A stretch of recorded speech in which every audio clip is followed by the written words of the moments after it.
Hello everyone, and welcome back to Personal Beauty. I'm your host Shannon. Today we're going to be diving into how to do a bare skin look with minimal products, starting with a little bit of skincare, and then we'll get into some of the products, and we're going to do that fresh face kind of glass skin look. So before we get started today, I just wanted to give you guys a little bit of a heads up. Next week will be a holiday, so we're going to be doing a special episode. If you guys are interested, make sure to tune in at 6 p.m. Before I get started with this, I wanted to talk a little bit about what goes into some skin prep, as well as what we're going to be doing as far as makeup. If you guys have any questions or comments, make sure to drop it in the box down below. So as far as the clean girl kind of makeup aesthetic, it always starts with a good skincare base. So we're first going to be starting with obviously a clean face. I don't have any makeup on right now, so I'm sorry about these are my two new little friends that we're going to be covering up. But I am wearing a little bit of mascara because my eyelashes are blonde and I would look a little bit crazy if that wasn't the case. And I do get my brows tinted. So those things are already taken care of, but otherwise we are going to be starting fresh. As far as the skincare products, it's going to be pretty minimal, but the secret to having a really good foundation look with or without foundation is actually having a good skincare prep. So before we hop into that, I just want to say hello to all of you guys. Let me know where you guys are from in the comment section. I see Nathan is in the chat. I see my dad, hey dad, and I see a couple new faces in the chat as well. Hello everyone. Hello Shay, good morning. Good morning, nice to see everyone. So before we go ahead and jump in, let me know if you guys have any questions or comments about anything in the video today. And without further ado, we'll go ahead and get started. So first things first, I am going to pull my hair back a little bit. So I'm just going to kind of pretend this is a get ready with me, and we're going to act like I'm in my room getting ready with a pretty minimal makeup look. This is something that I do pretty regularly. I don't typically wear a full face of foundation. I know we went over some cushion foundations and things like that last time, but I wanted to keep it a little bit more minimal. And this is something that you guys can easily do. All of these products are the products that I genuinely carry in my bag, with the exception of these two. These I brought from home today. But this set right here, I almost always keep on me. And this is a makeup routine that I have actually done like in a taxi or on the train on the way to set before. So it's pretty easy, it's pretty fast, and then I think it looks pretty good. Pretty simple though. So let's go ahead and get started. This first product right here is actually by Laneige. This is Cream Skin. This is one of my favorites to set as far as a toner base. Toners, for those of you guys that don't know, we'll probably go over this in the future as far as how to layer skincare products. Toner is the first thing that you're going to use after you wash your face. It's really important to get a toner that's either hydrating or something that's going to be pore minimizing, because these are going to act as the first layer of hydration for your skin. If you can imagine it, your pore is kind of shaped like a V shape, and it goes through different layers of skin tissue. Having something really thin and liquidy like this is important because it sinks all the way down into the skin and acts as the first level of hydration. So we're just going to pour a little bit into your hands. Some people use toner as like a pad kind of method, but I prefer to just use it on my hands because I can warm up the product and I can be a little bit more able to control how much I'm using as well. So we're just going to put this right on. I've never done this on camera, actually. This feels interesting. All right, let's see. Go on a date. I don't know if Koreanet is about me doing that, you guys. It's a good day to put on makeup. Good morning. Hot Friday. Shanjok. Nice to meet you, Shanjok. Welcome to the chat. Obsessed with this glowy look today. So this is me just putting on the toner. It's actually absorbing pretty quickly, you guys, because I didn't have anything on before. Usually I would just wash my face before something like this, but today I actually just used a makeup wipe. So I'm a little bit on the dry side. So there we go. We've got a little bit of toner on. That is the first step. Next one would actually be Serum. So this is a Korean brand that I'm actually obsessed with. This one is the Skin Chonsa or Skin 1004 Hyaluronic Ampule. I like this one because their serum formulas are actually a little bit more light and soft. My skin type is kind of somewhere between dry and combination, so something like this really sits well with my skin. I like it because the hyalu or the hyaluronic acid is going to be a really important point for hydration, and then the cica is going to help with minimizing pores and reducing inflammation. So same thing. I actually don't use a lot of like fancy tools when I'm doing my skincare or my makeup. I really just use my hands for the most of it. You guys will see that as well when I do the concealer. I don't even use a brush for that, just use my hands. So it's really quintessential, just easy, very quick routine. Just gonna pat that on. 안녕하세요, Nathan. The patting sounds are great ASMR. Okay. So now we're gonna do the serum. I don't know if we're supposed to do like an ASMR section, but if you guys like it, just let me know. Make sure to get your nose also, guys, because this area tends to get a little bit oily. So if you don't hydrate your nose area, it's actually going to slip or become a little bit more oily, and then all of that foundation is going to split. Okay, so there is our skin base. I'm just going to dry this a little bit. And then we're going to go in with my all-time favorite product, which I mentioned the other day. So next up, we have our tone correcting base. This is the Skin Setting Serum by Jungsemur. I like this one actually because it acts like a couple different products. This one, of course, is a tone correcting one. It's green, so this is going to take some of the redness out of my skin by muting some of those red tones. It's also an SPF 50 with a PA plus of 3, so it's a sunscreen. This one, of course, is obviously a base, so I like this one because it acts like a primer as well. So definitely one of my all-time favorites. I don't know if you guys can see this texture. It comes out kind of liquidy like that. But this one is going to dry pretty matte. If you guys don't like that matte feeling, I would recommend going with something more by Skin Fix. This is my favorite. I am going to pull out a mirror for this one because it will leave streaks on my face if I don't. So I've got my little mirror right here. Okay, so I do have a couple little spots, especially like around my nose area where I tend to get a little bit pink or red. So I'm going to try to focus my toner right here.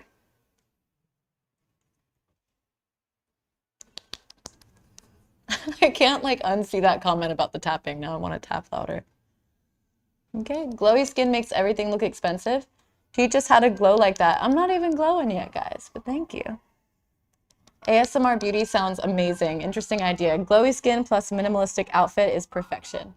I agree with you on that one.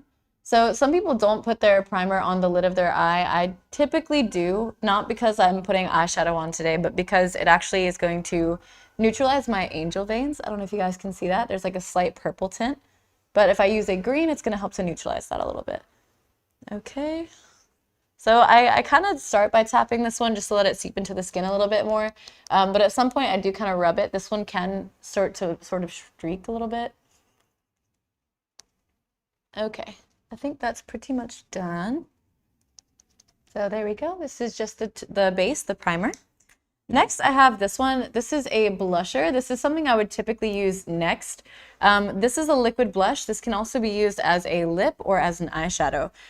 So this is by her. This is a Korean product. I've never used liquid blushes or liquid tints before, but this was kind of my first exposure to these. I came across this one actually as a freebie from a friend. I was not really, it was kind of sitting in my dresser. I wasn't really excited about trying it because I'm so used to powder blushes and things like that. But this one actually has become one of my new favorite products. You can see it's almost halfway empty through here, so I'll be fun to show you guys this one a little bit. First, I'm actually going to do concealer.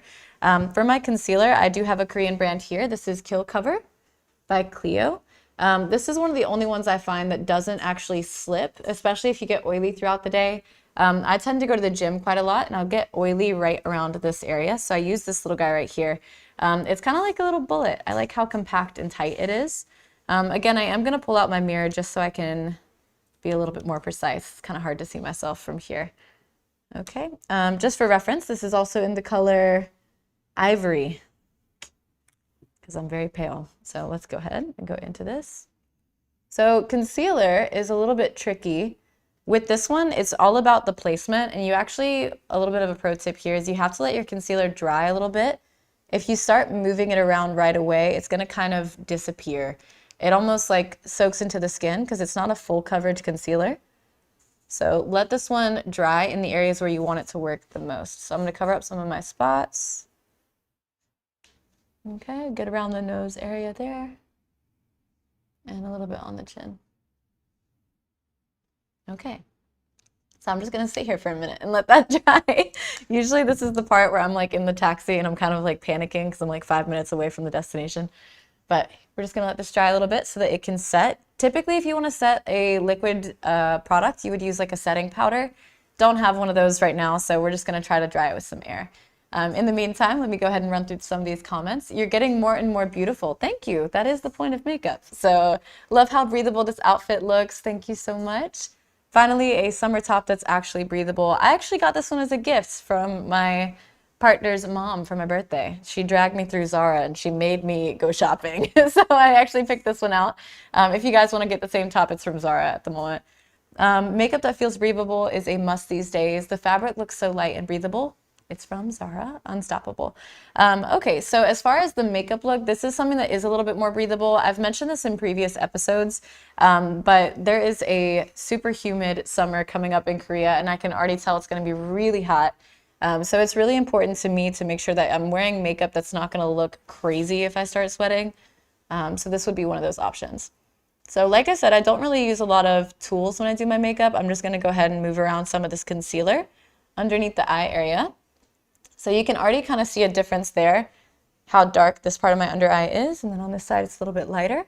I tend to move my concealer out around a little bit on my cheeks because I am a little bit flushed in the center of my cheek. So we're just going to move the concealer here. Okay, and now it's actually not sliding around quite as much because I did let it dry a little bit. Okay, just go around the eye. Okay, around the nose area. And then out onto the cheeks. So this one takes a little bit of time, I would say. If I'm really running late and I don't have time to do anything, I would probably only do concealer because I feel like this one is just going to even out the general tone of my face for the most part. Okay, around the chin. That bold eyeliner. I'm not wearing eyeliner, actually, right now. I could go for something to cover dark circles. I don't sleep well. So actually, fun fact, Nathan, we are going to be doing a future episode on men's makeup. So I'm going to keep it very minimalistic. This is not like a full glam moment at all. Whenever you guys tune in for that future episode, we will be having a very special guest on. So I'm excited to demonstrate how to do a very light, kind of easy makeup routine for men as well. I think that's one thing that's really becoming more popular in Korea would be men's makeup. There's even like a whole section in Olive Young when you go now. I want to say it's called like Men's Simple or something. You'll have to check it out. You guys can go to the Olive Young Global website, for example. They have all kinds of options there. Okay, so for the most part, I have moved around my concealer. There's a couple little bits that I do want to touch up, so I'm going to go over them again.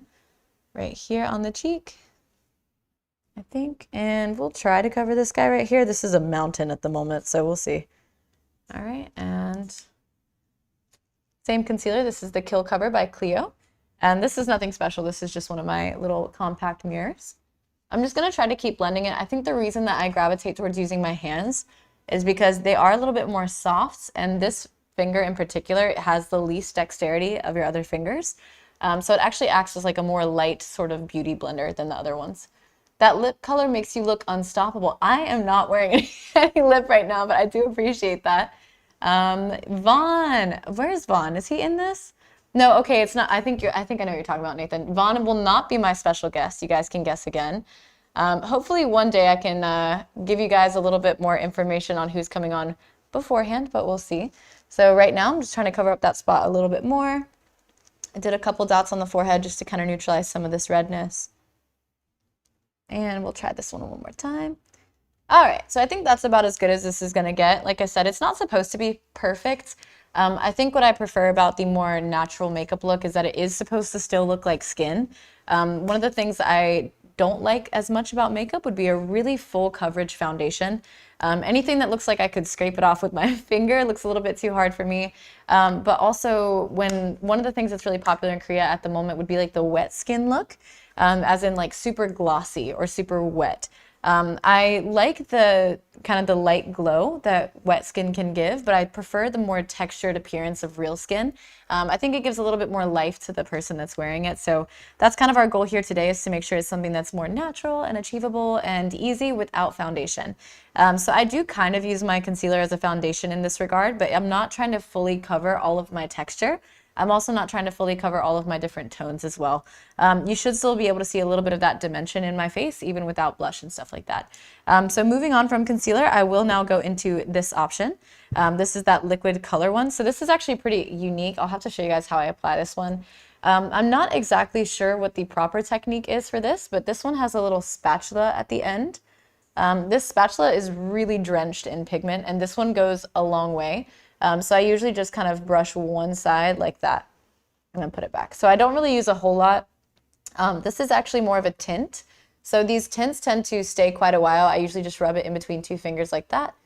And I actually just realized I can't hold my mirror while I'm using two different hands. So we're just gonna go in blind and see how this works out. I feel like I know my face well enough to do this. So we really just kind of go across the top of the cheeks here. It looks a little bit rough at first, but it'll blend out slowly. Trust me on this. Wait, are you really wearing no foundation? Yes, I'm really not wearing foundation right now. Just a touch of concealer goes a long way. Outfit, attitude, truly unstoppable. Thank you. I'm seeing so many positive comments today. You guys are so nice. What kind of makeup style do you prefer, Shannon? Korean or American? This is a really hard question because I think it really does depend on the face. So for example, I think the reason that Korean makeup has such popularity is because it is more well suited to the Korean face shape, which tends to be a little bit more soft on the features. So for me, for example, I have a very sharp nose, a little bit more of a sharp chin and jawline. So for me, harsher makeup can sit well. I've actually been told by makeup artists before that my face can handle a lot of makeup, but not every face can. So that's why I do really appreciate the Korean makeup style, is because it's actually built for softer facial features. And I think it highlights that. It definitely does increase and make people look a little bit more fresh and more beautiful when they have that sort of face shape. No matter what race or part of the world that they're from. But for somebody like me with more striking features, I think sometimes it can kind of take away from my natural features a little bit. But American makeup or Western makeup in general tends to highlight more contour in the face. So this would be somewhere where you would use a heavier contour, heavier eye products and things like that. But I think, to be honest, when I go out, like if I'm going to go out to the club or something, I would probably use a blend of both. For example, I love the way that Korean makeup artists do eye makeup. They do sort of like an egg-yo style underneath the eye, like right here. They'll kind of highlight that little fat pad. I think it looks really, really pretty. I really like the way that it kind of widens and opens the eyes. But I do like in Western makeup how they do a more bold lip or more bold eyeshadow or contour and things like that. So I think definitely kind of a balance of both. It's important to learn about the techniques and kind of playing around with that and figuring out what's the best for you. Also really important to know your face shapes as well. So try to figure that out. Oh, I did an okay job. I just looked in the mirror. It looks all right. Okay, so we're gonna move on from here. Like I said, I actually do get my brows laminated and tinted, but typically I'll show you what I would do. I would go in with this one here. This is just a general spoolie and a little bit of an angled brush. So using my mirror, I will just brush up my brows like this. Create a little bit more of a shape there. I actually have a little bit of that green right there. There we go. Okay, brush them out into a shape that I like. And then I actually, funny story, I actually don't have hair that grows like right here in the corner. So typically I would actually fill that in with an eyeshadow. And this is the eyeshadow that I use. This is the double palette. It's called Duo Luxury Brow Powder in Sunny Blonde. I usually use this one just kind of right in the corners here. My purpose isn't to make it look really like blocky. This is not 2016. It's just to make it look a little bit more full because I actually don't have eyebrow hair over here. So after that, usually this would take me maybe like an additional 2 minutes, but we're just gonna fill this in a little bit. After that, I would just kind of move on and do some mascara. Like I said, I do actually have my mascara already on, so I'm not gonna be able to show you guys that. But I will show you the mascara that I use. This is my favorite since middle school. So this one has been tried and true for me, and so much so that you can't even see the label, I'm realizing. It is the Lash Sensational by somebody, by Maybelline, I think. But anyway, I like this formula because typically Korean formulas tend to be a little bit more waterproof. For somebody like me that has really long curly lashes, I really don't need that extra support from the waterproof mascaras. So I prefer ones like this that are a little bit more light and kind of easier to remove. Waterproof is a nightmare for me because I can't get it off because I don't like to use oil-based makeup remover. But just as a reference, I would kind of brush it up just like this, and you try not to get it on your eyelid, typically. But yeah, a little bit of mascara just like that to kind of wake up your face. Last step I'm going to be doing is lips. So I'm not wearing anything on my lips now, but the first thing I would usually do is hydrate my lips. This is just a classic Burt's Bees. This is nothing special, just a little bit of a chapstick because I get really, really dry. Skincare before makeup, no foundation style. And last but not least, this is the one that has also been in my bag forever and is almost empty. This is the Too Faced Lip Injection Maximum Plump. So with this one, I put it on when I don't have a lipstick or a lip liner because this one does plump your lips, or it burns. It actually burns quite a lot. But I like it because it brings your lips to like a natural color. It kind of stimulates blood flow to the area and plumps them up, makes them a little bit burn, makes them a little bit more pink. But I can use this one instead of using like a lipstick or something that'll move around, especially if I'm going to be outside or something like that. It also acts as a gloss, obviously, so this is going to be a little bit more of a kind of wet look as well. All right, so last step, we're just going to set that. Let that dry. Try not to breathe it in also. So after that, once this dries, typically this is a makeup finishing spray. Be careful when you guys are doing this last step. If you guys are familiar with makeup and facial products, don't use a hydration spray over top of makeup because it can actually split the makeup. Make sure that you're using a finishing spray or a makeup setting spray because these contain alcohol. This is going to help the makeup to dry and set a little bit more. So just make sure that you're making that distinction. After that, we're just going to finish it off by taking my hair down, and that's it. So very easy, very simple. I've done this one on the go many, many times, and I'll probably continue to do the same makeup routine. If you guys have any questions or anything like that, just drop it down in the comment section below. Also, you guys, if you have suggestions for future episodes, we are always listening and reading the comments. So don't be afraid to share your ideas. It's really fun. Shannon, looking beautiful as always. Thank you guys so much. Natural brows, but still shape. Teach me, please. Check out your brow lamination artist or somebody near you who does brows, because I also would like to learn. Anyways, I always struggle with matching shoes. Hope this helps. Okay. I think with matching shoes, the key would be to have the lights on in the house before you leave. Anyway, I'll talk to you guys later. I will see you guys next week. Like I said, we do have a very special episode, so make sure you guys tune in at 6 p.m. I will see you next time. Bye. Oh.